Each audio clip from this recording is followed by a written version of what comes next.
go. Could I Yes, ask you to say exactly what this is? Of course. So as you've consistently identified, sir, cashless bail policies are a key driver of the disorder we see on city streets all over America.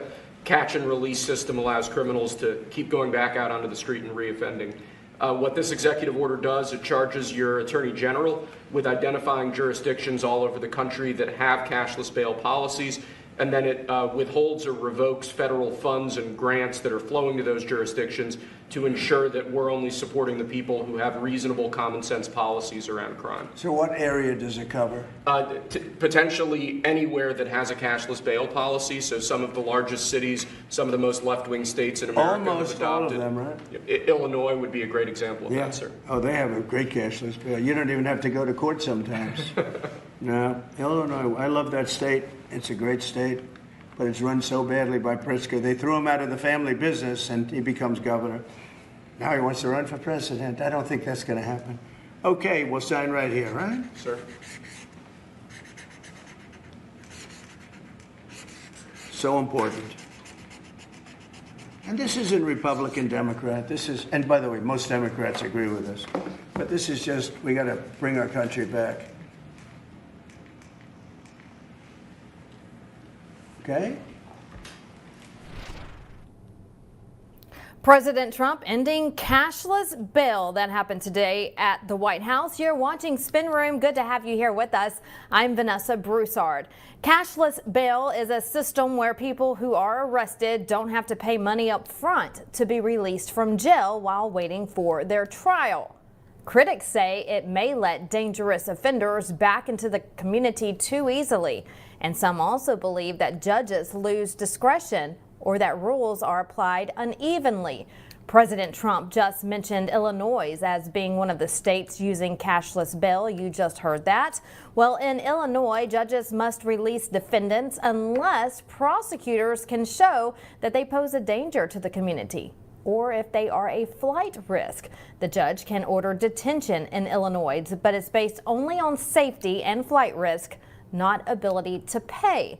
Let's bring in George Papadopoulos with more on this. George, so good to have you here on Spin Room. What changes with this executive order?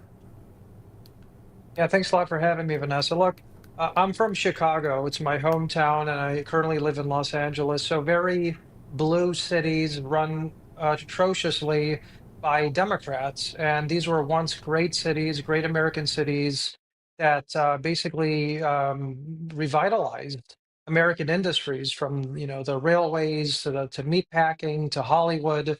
But what these governors of the states of Illinois and California and the mayors of Los Angeles and Chicago have really prioritized, instead of making these cities and these states great, is by emboldening the worst elements of society and punishing the best of society. And what this executive order is really designed to do is to showcase that President Trump made the campaign promise to be tough on crime and to bolster law enforcement and to make American streets safer, and he's doing it.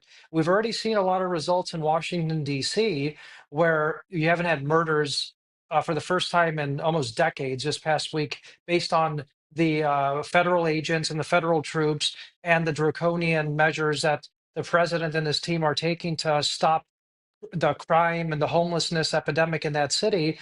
So I think using that success in Washington, D.C. is now going to be utilized in Chicago and Los Angeles and other cities that are just being run into the ground. And that's a very good thing for the men and women in this country, the families that don't want to see syringes on the floor anymore, don't want to see homeless people attack them, don't want to see gang members rob them or mug them. The people that want that to happen support the president's agenda. And by ending cashless bail, that will be one of the major results. Yeah, I agree with you. And, if you ask the Democrats, they say, George, that cashless bail is not a fair system because it's not fair, they say, to people who are poor and can't afford to put money up front and get out of jail. What's your reaction to those who say this is not a fair system? I mean, most of these people that are being targeted for this executive order are not people who are engaged in jaywalking. They're not in there for parking tickets. I mean, these are Yeah. some very violent criminals that the president wants to make sure are put and placed in confinement for as long as possible pending trial. Obviously, in the United States, everybody is assumed to be innocent pending a trial, but you just simply can't allow a gang member who is selling heroin or another violent criminal who just mugged a family in the streets of Chicago or Los Angeles to go in front of a magistrate, say that they can't afford bail, and then to be stuck to be put back on the streets to commit the same exact crime. This has been a very disturbing pattern that the Democrats have enabled. They've emboldened this type of nonsense.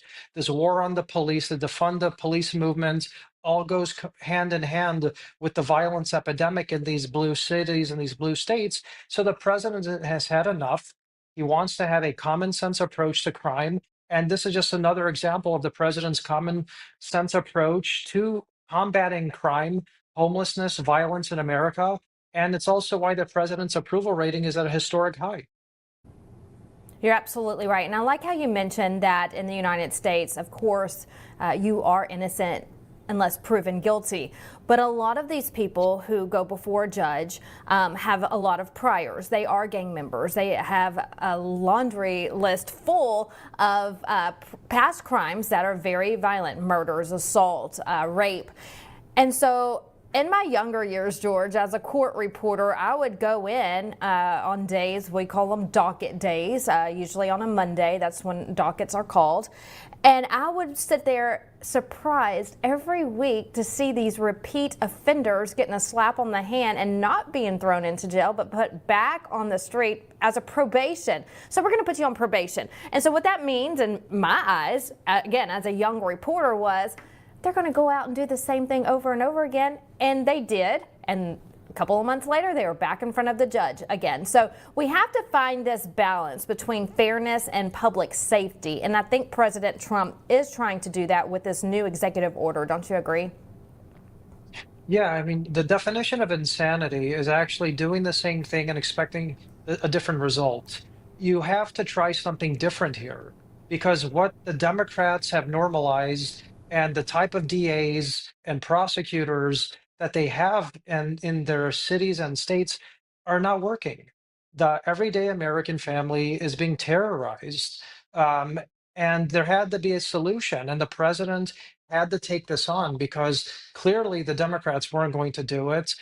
They've actually, if you actually look at some of the riots that have been going on in Washington, D.C., and what the mayor of Chicago is talking about, he's actually calling upon the so-called people to rise up against the president for trying to stop a violence epidemic in Chicago.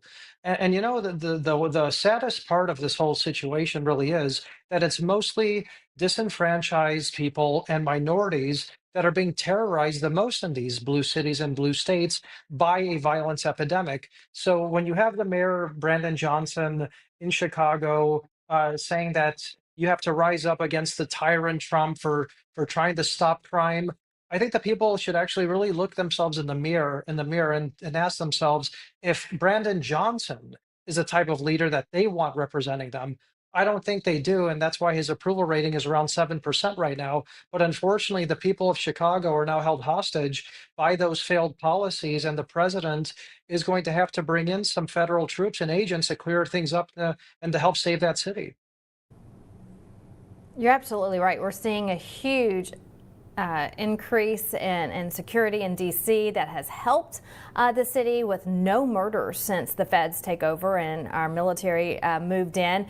And so there has been talk, George, about that happening in other cities. You've mentioned Chicago, other cities as well, New York, LA, wherever the crime rates are the highest. President Trump is wanting to put people there. But of course, the Democrats are complaining against that too. Like you mentioned, the people who support this, that want the crime in their cities really need to look at themselves in the mirror. Maybe they're the problem, because who doesn't want to live in a safe neighborhood? Who doesn't want to go to the grocery store in peace, just to go inside, buy bread and milk and come home to your family? I mean, that's what we all want or should want, correct? Well, I think, Vanessa, this is why the Democrat Party right now is completely unrecognizable to what it was even 10 years ago, let alone in the 90s. I think they're in the middle of an identity crisis. I think anything that President Trump does, they have to be against it for whatever reason. If President Trump cured cancer, they would have to say that was a bad idea. If he solved the Ukraine-Russia agreement, war, they have to go against it. If President Trump wants to be tough on criminals, they have to say that criminals are victims. So this is really part and parcel of what the Democrat Party has become today. And that's why their approval rating is around 20 to 23%. They're going to likely get destroyed in the midterms moving forward, if the polls remain the same. And the only way that they could hold on to seats is by illegally gerrymandering in states like Illinois and basically holding the people against their will with leaders that they don't want. And I think Vice President Vance said it in a recent interview, around 35% of the voters in Massachusetts are Republicans, yet Massachusetts doesn't have a single Republican leader representing those people. A similar situation in Illinois. Outside of the most southern point of Illinois, you really don't have representatives of those people, even though close to 50% of the state voted for President Trump this past election. So this is the only way that the Democrats know how to hold on to power. It's by gerrymandering, threatening their people, dividing people, and trying to say that everything President Trump does is either illegal, wrong, or part of some sort of conspiracy. And it's all backfiring because the American people on the left, the center, and the right have all woken up to this, and they're not going to stand for it anymore, Vanessa. You're absolutely right. This was his tough on crime agenda that he campaigned with, and this is serving as a warning, as you mentioned, to Democrat-led cities and states perceived as lenient on criminal justice. So that was signed into order today. Real quick, George, while I have you here, your reaction to President Trump hosting the President of the Republic of Korea today? Yeah, President Trump has solved 7 wars in 7 months. He's close to solving the Russia-Ukraine war. He recently signed a massive investment agreement with South Korea, and he had a very close relationship. I would argue, though, the first president in history who had a very close relationship with the North Korean leader. This new leader of South Korea is a moderate. He wants to have a relationship with the North. He wants to do business with the United States. He wants to keep China at bay. So it's a perfect partner for the United States. And I think based on the various agreements that were signed today, including shipbuilding for U.S. companies and renegotiating the U.S. military posture there and their relationship with North Korea, I think it was a slam dunk. And I think President Trump will eventually get the Nobel Peace Prize. Yeah, well, the president posted this online just this morning. He said, what is going on in South Korea seems like a purge or revolution. He says we can't have that and do business there. He also says, I am seeing the new president today at the White House. Thank you for your attention to this matter, is how he ended it. George, what's your thoughts on part of that post where he says, seems like a purge or a revolution? Yeah, so going by the reports that I've read and other people have been discussing, there was some sort of attempt to infiltrate various churches in South Korea. Some of these churches are viewed as borderline illegal in South Korea. There's allegations that some of the leaders of these churches were engaged in some sort of bribery with the former president of North South Korea's family. We don't know how real that is, how fake that is, but that's what the stories regarding those raids is all about. And of course, there was an attempted coup with the last president in South Korea. So there's been a lot of instability in South Korea, but this new president seems to want to take back his country, set it right back on the right path, negotiate with the United States, and that's really what the United States interest is right now. All right, George. Well, we always appreciate you being here with us on Spin Room. Thanks so much for your input, and we'll see you soon. Thanks for being here. Appreciate it. Thank you. And more on that White House visit today. We're going to turn things over to correspondent Kara Castronova. She is live outside the White House after being out there today during the visit. Hi, Kara. Good to see you. What can you tell us about today's visit with the leader of South Korea? Good to see you too, Vanessa. It was a good meeting, as you saw probably on social media, a successful meeting. It started off as what people were calling a tense standoff because the U.S. Put in the what wound up happening was the U.S. agreed to cap tariffs on South Korea imports at 15%, down from initially threatened 25%. And this aligns with recent concessions to top trading partners like Japan and the EU. A number of other investment packages, a $350 billion investment package was committed by South Korea to invest in the United States, aimed at industries like semiconductors, like batteries, biotechnology, and nuclear energy. $150 billion for shipbuilding, what they're now dubbing MASCA, which is Make American Shipbuilding Great Again. Centerpiece of the investment is that shipbuilding deal under the banner, like I said, MASCA, that includes building new shipyards, training American workers, and supporting U.S. Navy maintenance. South Korea really is great at building ships. $100 billion for energy purchases in the United States, like crude oil, as well as coal, and that would be all purchased from the United States by South Korea. And that were some of the trade deals made today, or that the President of the United States spoke about with South Korea, as well as South Korea paying a little bit more for their security when it comes to North Korea. A lot of people don't know that North and South Korea are still at war. Vanessa, that never ended after the Korean War, so they're technically still at war. Peace treaty was never signed. The United States currently has close to 29,000 U.S. troops in South Korea on the border of North Korea.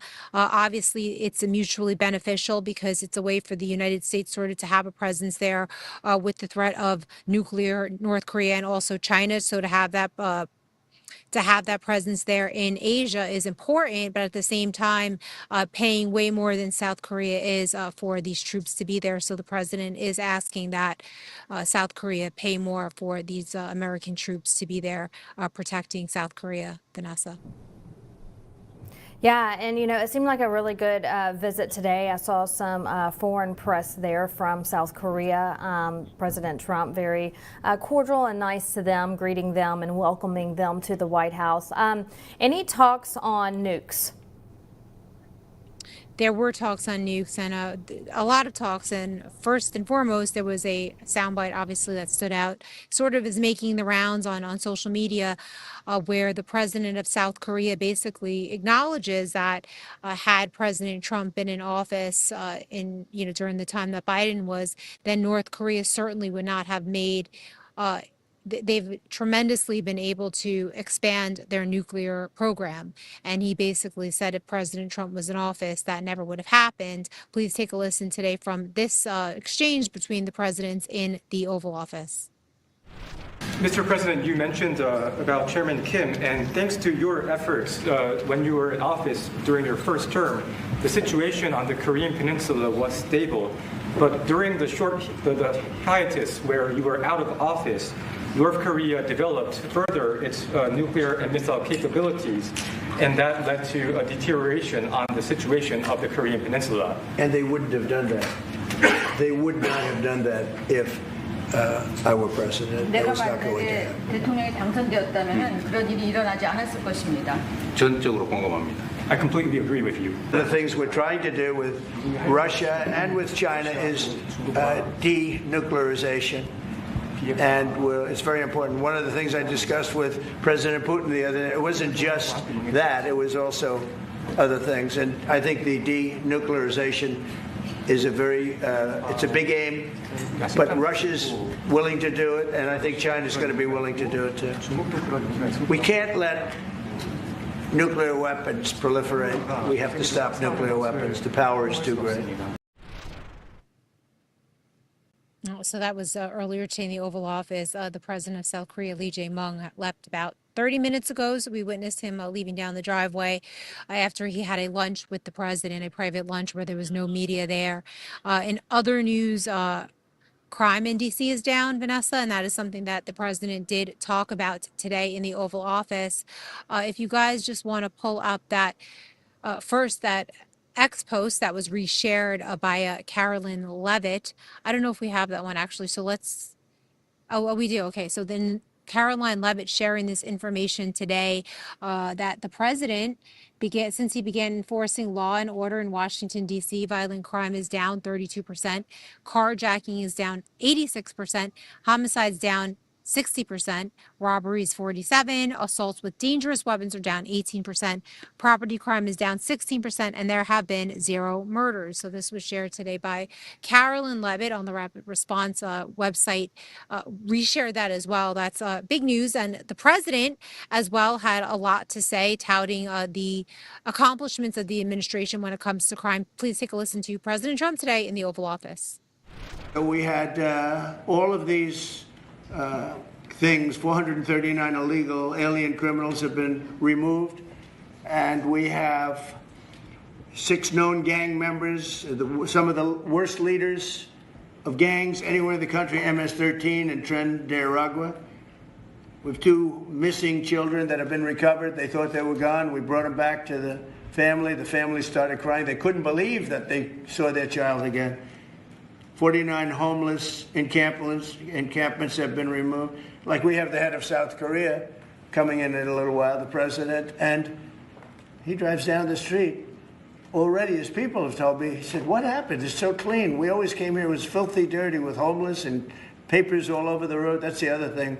Those roads are swept immaculate, but they're going to be much better in a few months when we put a topping on them. They're going to look like they're brand new. We'll get rid of those rusty old medians that have been crashed into 1,000 times, and they don't fix them. They just let them. They lay them down on the road, and they sit there for months. But we don't do that. We don't run things. We run things like we run this. We like clean, we like beautiful, and we like safe, and that's what we're getting. So that was the president on safety and how much better Washington, D.C. looks ever since the federal police and other assets that the president has set in have been here in D.C. And a lot of people I spoke to outside the White House do agree that D.C. does feel safer and it is cleaner. And the president also signed, as you mentioned earlier, Vanessa, that executive order taking steps to crack down on cashless bail in liberal cities, specifically blue cities. He did say, a reporter did ask him if it was a red city and there was a lot of crime, would you also be in favor of obviously sending in the National Guard? And he said he would be, but unfortunately it's mostly blue cities that suffer from this high crime, and it is these blue cities that really are taking advantage of this cashless bail. So here is the president today signing that executive order, taking those steps to crack down on cashless bail. Okay, let's go. Could I ask you to say exactly what this is? Of course. So as you've consistently identified, sir, cashless bail policies are a key driver of the disorder we see on city streets all over America. Catch and release system allows criminals to keep going back out onto the street and reoffending.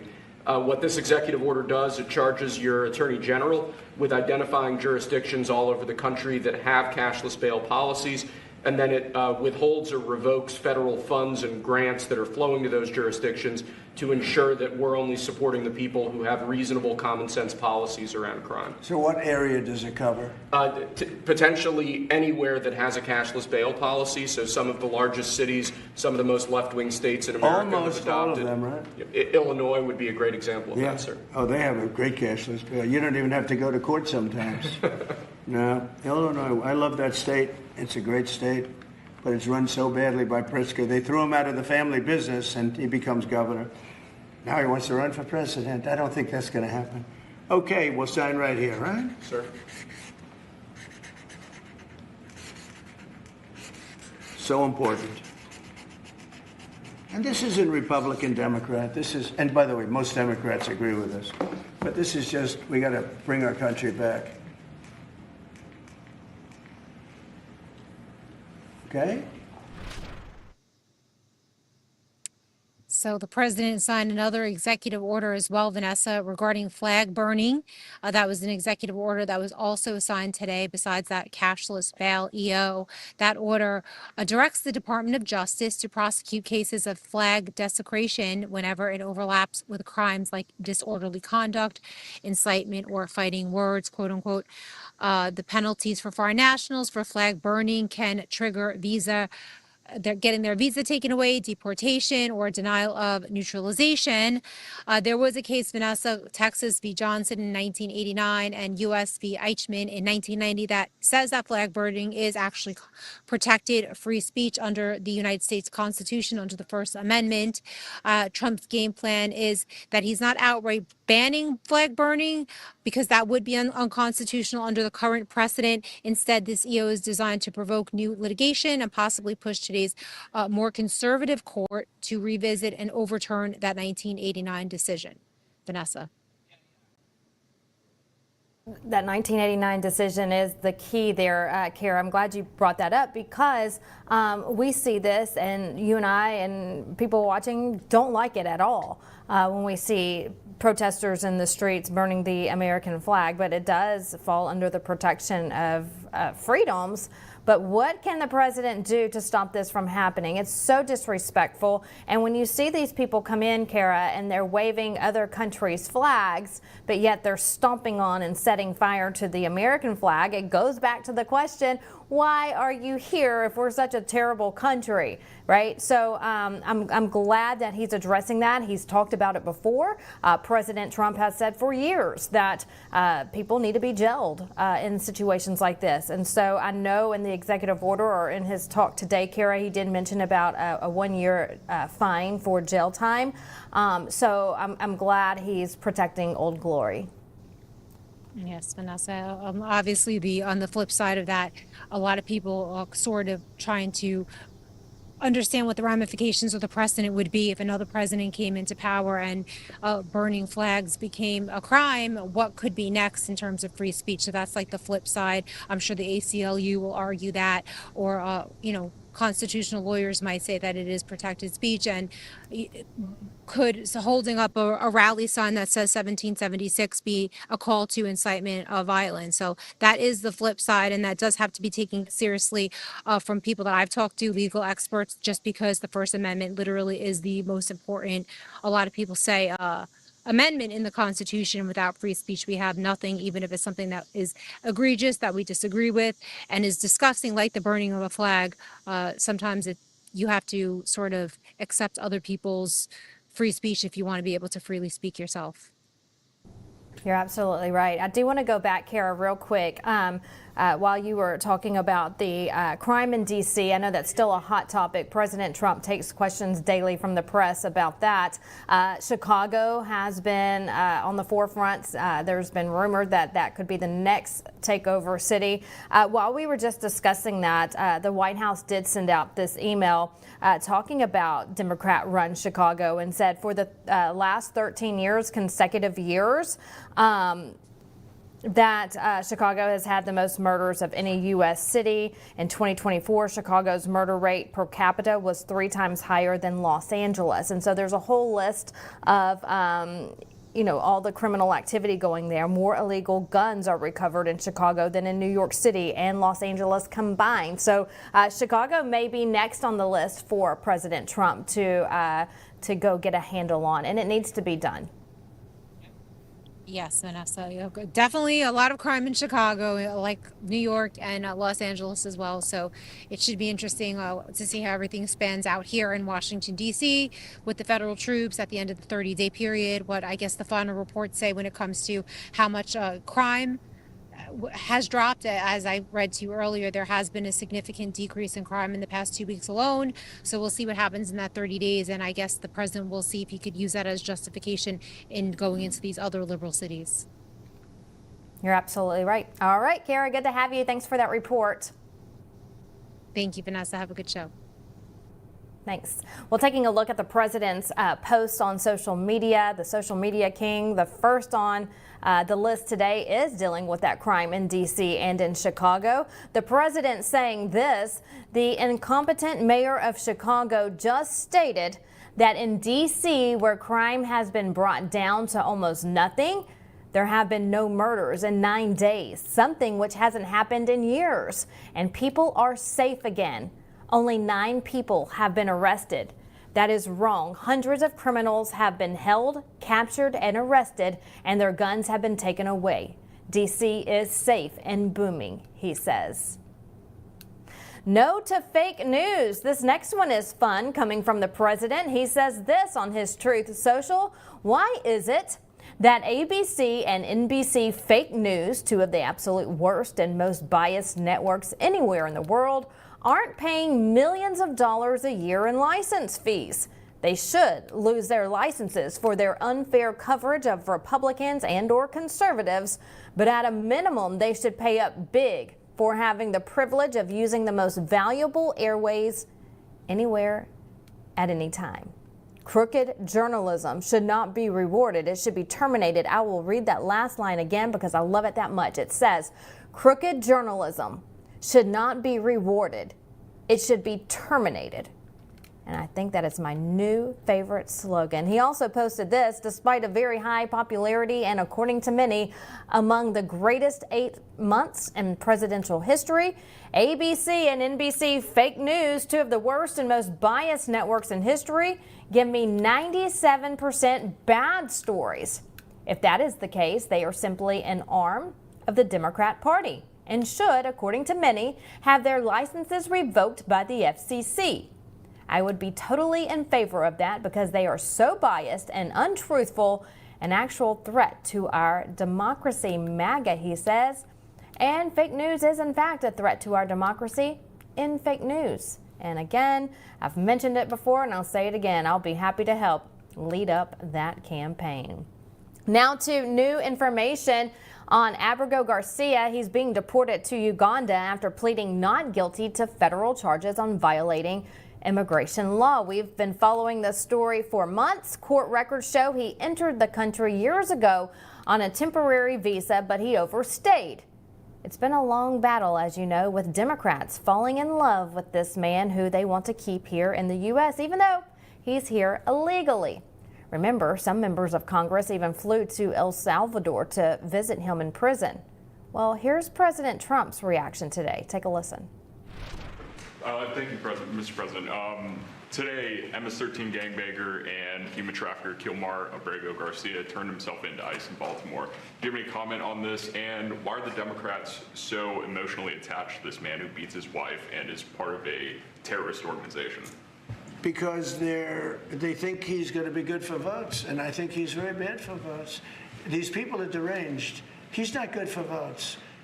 He beat the hell out of his wife. His wife is afraid to even talk about him. She's been mauled by this animal.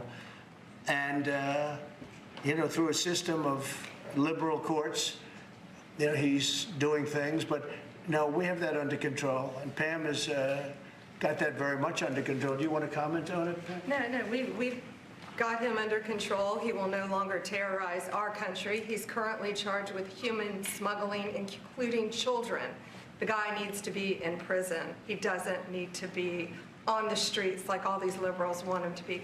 And as part of this operation here in D.C., we've also taken off MS-13 members. We've taken, I think just last night, we got a TDA guy off our streets right here, right around from where we all work. Another TDA member gone because of this project. So we're going to keep America safe from all of these foreign terrorist organizations, including Abrego Garcia.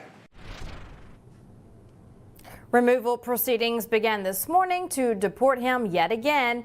As you just heard, the Trump administration says he's an MS-13 gang member and that he won't be allowed to terrorize American citizens any longer. When we come back, the battle of redistricting, Texas, California, Florida. all in a debate to add seats before the 2026 election. We have new information on that coming up. And as we head to break, a reminder to follow us on social media. Vocal is Mike Lindell's social media platform. I'm there at Vanessa B News. You can also follow and subscribe to all other platforms like Truth Social, YouTube, Instagram. That's where we're always posting breaking news updates. There's the list on your screen. Stay with us here on Spin Room. We'll be right back.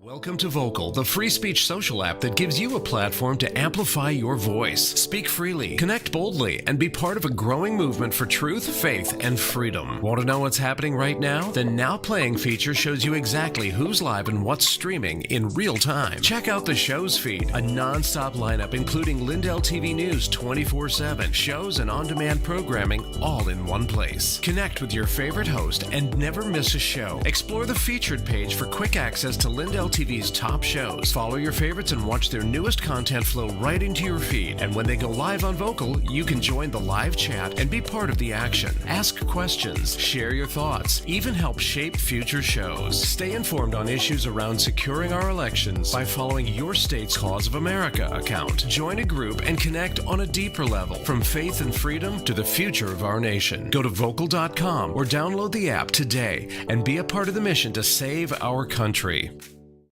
The last time President Trump was in office, gold soared 50% and silver went up a huge 53%. Americans who invested in silver and gold during Donald Trump's first presidency are very happy that they did it. And right now, gold continues to soar to the highest numbers in history. These gains are just an appetizer for what's to come. Some market analysis are saying that gold is predicted to rise another 30% in the next year alone.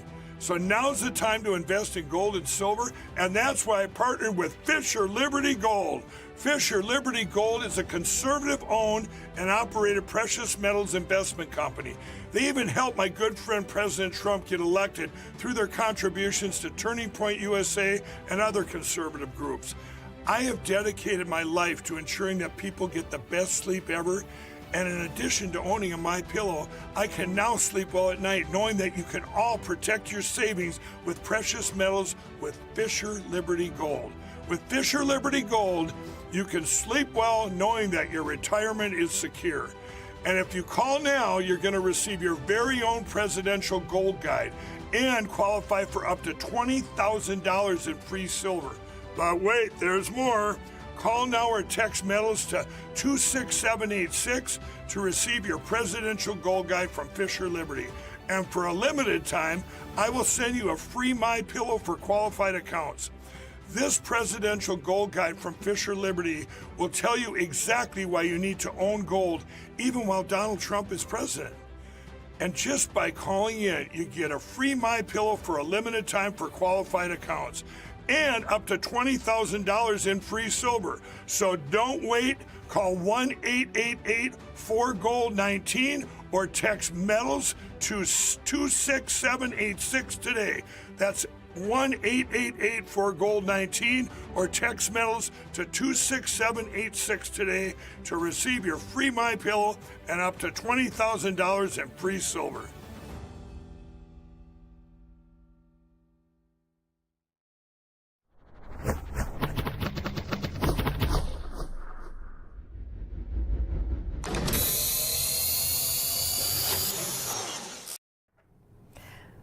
We're back with the latest on redistricting. The Texas State Senate has approved House Bill 4, a highly contentious mid-decade redistricting measure by an 18-11 party line vote. Well, the legislation urged by President Trump aims to redraw congressional boundaries in a manner that could deliver up to 5 additional Republican-leaning U.S. House seats prior to the 2026 midterms. That's the goal.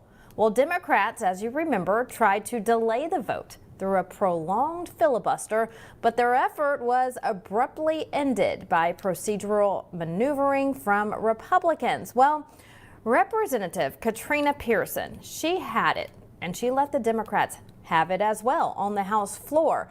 It's a very interesting speech that she gave, to say the least. Take a listen to this. Thank you, Mr. Speaker. Members, first I want to thank Chairman Hunter and Chairman Vasut and the rest of the committee for their tireless work answering the governor's call. Chairman Hunter may not have taken the personal attacks and disrespect personally, but I did. The opposition gets to stand here and grandstand and say pretty much anything that they want, and we're expected to stand here and just take it. You call my voters racist, you call my party racist, but yet we're expected to follow the rules. Well, that double standard ends today. You know, I started out 15 years ago as a concerned citizen, and I became a volunteer activist. I didn't like what I was seeing, so I got involved. The more I learned, the more I dug in, because I was determined to change the trajectory of not just our state, but our country. And I would argue that I did that. From a founding member of the Tea Party movement to fighting on the front lines for President Trump in 2015, long before it was cool, I have traveled all over this country for the better part of a decade, and I can tell you that more and more minority voters are voting their values, not their skin color. And many of them are moving to Texas to escape the blue states because their values have been successfully gerrymandered into suppression. Now, I've heard the accusations that this mid-decade redistricting is going to silence voters and that it misrepresents the population of Texas. But history tells a different story. We are not the first state to do mid-decade redistricting, and we didn't invent the playbook. But who led the way? Blue states, the ones that you all fled to. The very party today crying foul, and the same party that's saying that they want a fair fight, is the party that's pushing boys into girls' sports. They say we're diluting the minority districts. They call us racist, but the facts don't match your rhetoric. Texas currently has 0 black CVAP districts, and under the new map, there are 2. Now, I haven't been to 3rd grade in a really long time, but when you go from 0 to 2, that's an increase. Or perhaps you're using liberal logic. I have heard repeatedly that these maps are gerrymandered, but that doesn't fit the narrative either. That's just spin. Because in many parts of the state, the map eliminates gerrymandering. They emphasize compactness in whole counties and whole cities. Political performance isn't just legal, it is fair. And it reflects the voters of the state of Texas. The reality is, the opposition is complaining that we are ungerrymandering the gerrymandering. Another complaint that I've heard is that we're silencing public input. But let me be clear. I sat through over 46 hours of public testimony. I listened, I traveled, and I heard the voices. And those voices are reflected in this map if you actually look at the map. But I understand the frustration. My colleagues on the other side of the aisle, they're struggling right now because the fact is President Trump won Hispanic voters in the state of Texas.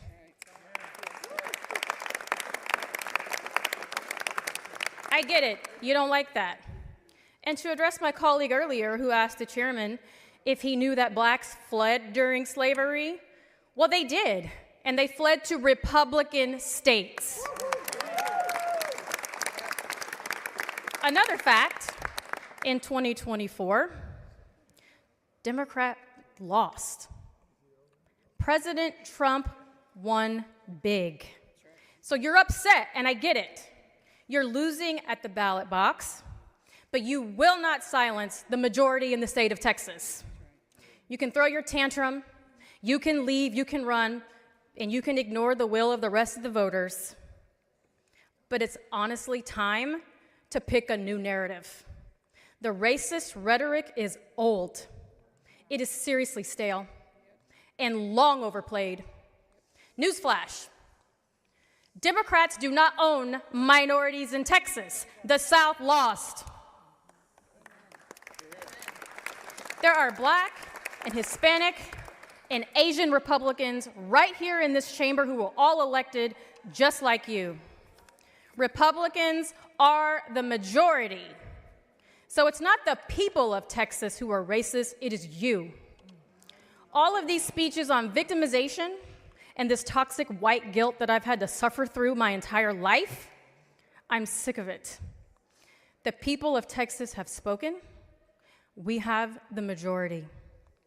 President Trump flipped 11 out of 18 counties on the Texas-Mexico border. The people of Texas are sick of the rhetoric as well.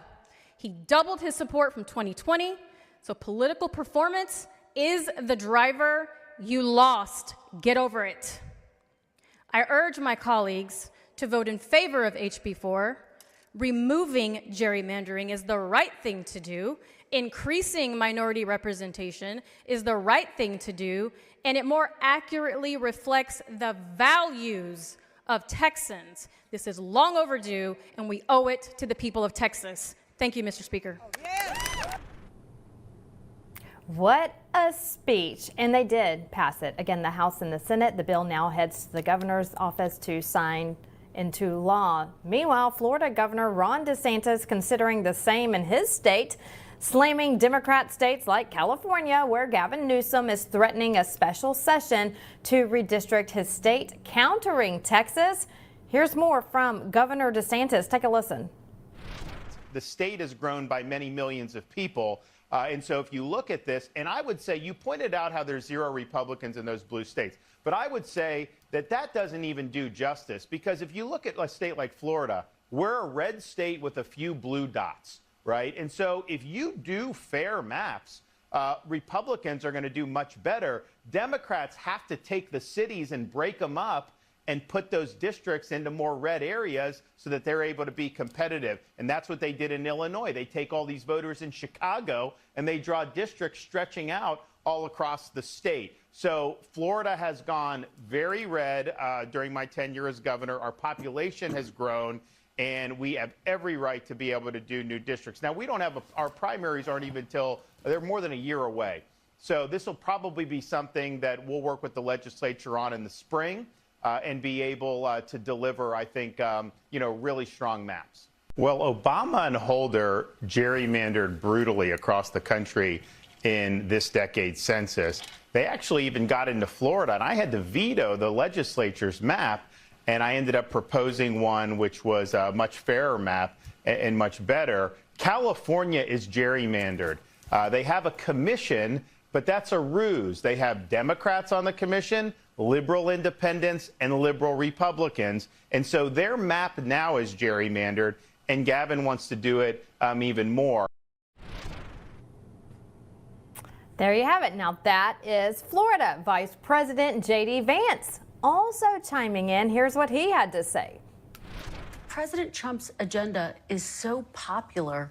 Why do Republicans need to add additional seats to the map? Well, first of all, Kristen, you have to ask yourself, why have Democrats gerrymandered their states aggressively over the past 10 to 20 years? If you look, for example, at the popular vote in a lot of these states, and Massachusetts, where 32% of the residents of Massachusetts voted for Republicans, 0 Republican federal representatives. So we're not trying to all we're doing, frankly, is trying to make the situation a little bit more fair on a national scale. The Democrats have gerrymandered their states really aggressively. We think there are opportunities to push back against that, and that's really all we're doing. So the bottom line is this: when Dems do it, it's okay. But when Republicans do it, to them, it's not okay. It's not cheating. It's all fair game. Well, we're going to take a quick break. When we come back, a large fire in the California wine country. Look at that. We'll take you there next. Stay with us.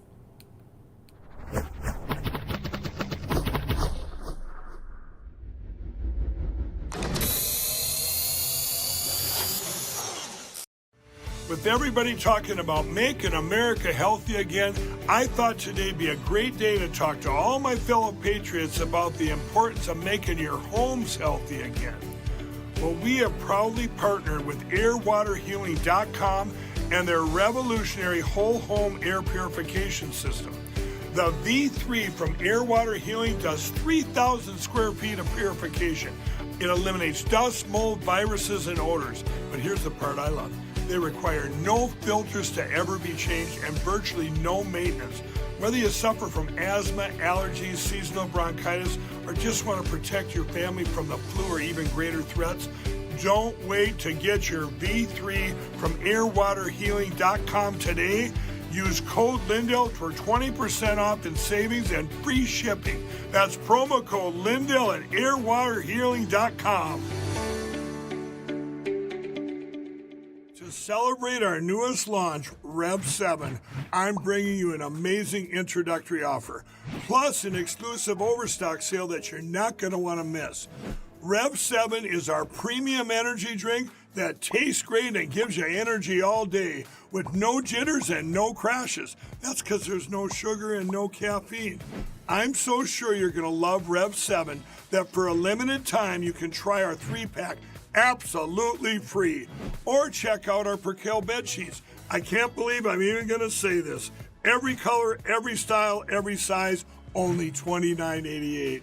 So go to mypillow.com or call the number on your screen. Use your promo code to save 20% on our Rev 7 12-packs or try our introductory 3-pack absolutely free. And our Percale bed sheets, all sizes only $29.88, even the queens and kings.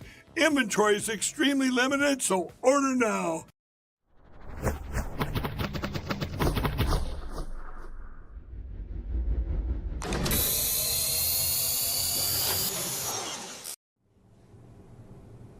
Well, taking a look at the markets right now, let's head over to Wall Street, marketwatch.com, to show you how they ended the day.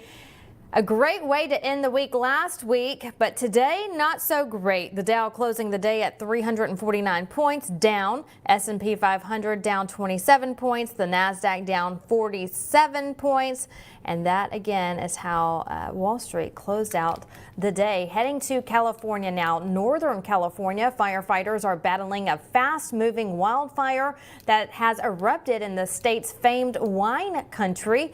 The flames are tearing through dry hillsides in Napa and Sonoma counties, forcing thousands of residents to evacuate. High winds and triple-digit temperatures are fueling those fires, destroying homes, vineyards, businesses, all being destroyed. Very sad to see.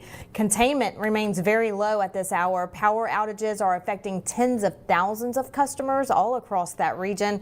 A state of emergency has been declared. Residents in that area should stay alert. More evacuations, we're told, could be ordered with conditions expected to worsen tonight. So we pray for the people of California. We also pray for people everywhere. So here's today's Bible verse of the day coming from the book of Psalms. And it says this: I wait for the Lord. My soul does wait. And in his word do I hope. My soul waits for the Lord more than the watchman for the morning. Indeed, more than the watchman for the morning. And as we start to close out the show, a reminder to support Mike Lindell. Time is running out to do so. You can go to mypillowtrial.com. You can also go shopping on mypillow.com. There you can see all kinds of discounted deals, closeout sales of the year going on right now. There's the premium My Pillow on your screen, a big sale there. My Coffee, delicious. Start your day with Mike Lindell. Not sure if you'll have the same energy as him, but it'll be close with his coffee. Go to mystore.com as well. Lots of great products there from U.S. entrepreneurs, all made in the USA products. You can do your shopping there. Hey, and look, you know, we're about to enter September. That's when I usually start doing my Christmas shopping. I try to get a head start, do a little bit here and there. So now's a good time to go ahead and start thinking in advance for the holidays, because those holidays, as you know, every year they show up before we're ready. Ready or not, they show up. It comes. So go ahead and do some of your shopping and keep My Pillow in mind when you do.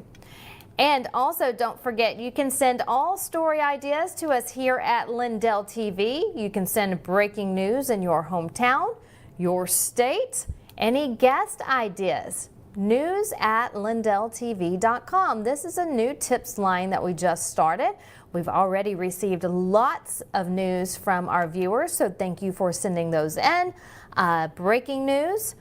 We've received that. Guest ideas, already received tons of great guest ideas. Keep sending those in. Anyone in your state or anyone that has an issue that you think needs to be recognized. We'll take a look through it and try to get that here on air at Lindell TV. We appreciate all of our viewers for choosing us. There's so many networks to choose from, and we thank you for choosing Lindell TV. And that'll do it for us here on Spin Room. We'll see you right back here, same time, same place tomorrow. In the meantime, Steve Bannon's War Room is next. I'm Vanessa Broussard, and you're watching Lindell TV.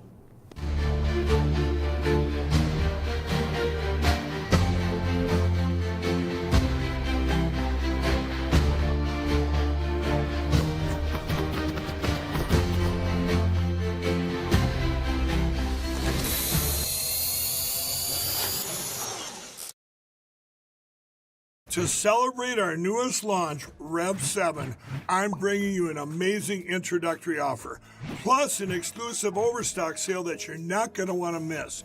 Rev 7 is our premium energy drink that tastes great and gives you energy all day with no jitters and no crashes. That's because there's no sugar and no caffeine. I'm so sure you're going to love Rev 7 that for a limited time you can try our 3-pack absolutely free. Or check out our Percale bed sheets. I can't believe I'm even going to say this. Every color, every style, every size, only $29.88. So go to mypillow.com or call the number on your screen. Use your promo code to save 20% on our Rev 7 12-packs or try our introductory 3-pack absolutely free. And